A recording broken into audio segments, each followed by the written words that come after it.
Il est 19h, bonsoir et bienvenue sur France 3 Normandie. À la une, le Made in France s'invite aujourd'hui à l'Elysée pour une grande exposition.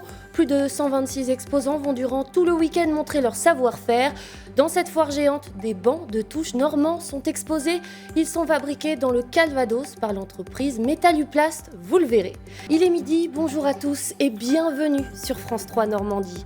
À la une, mais avant de développer ces titres, cette information, 10 cas de variant Delta du Covid-19 ont été détectés près de Caen, aux alentours de Biéville-Beuville.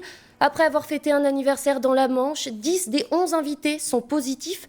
C'est le variant dominant dans le monde et surtout le plus contagieux.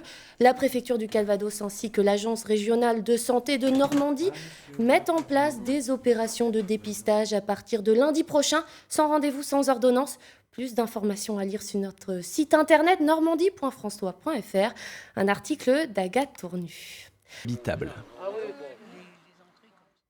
On poursuit avec du sport football pour commencer. Le Stade Malherbe Caen a rechaussé ses crampons aujourd'hui.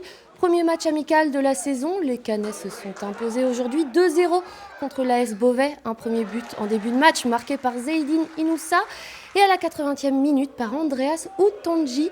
Sur place, à Deauville, nous retrouvons Boris Le Tondeur et Loïc Gazard en marge du match. Ils en ont profité pour faire le point avec le directeur sportif du SM Caen, avec cette nouvelle saison qui commence et les ambitions du club en Ligue 2. C'était le tout premier.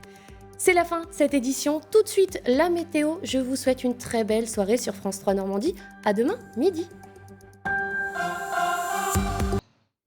C'est la fin de cette édition, tout de suite la météo, puis votre édition nationale. Je vous retrouve ce soir à 19h. Très belle après-midi sur France 3 Normandie.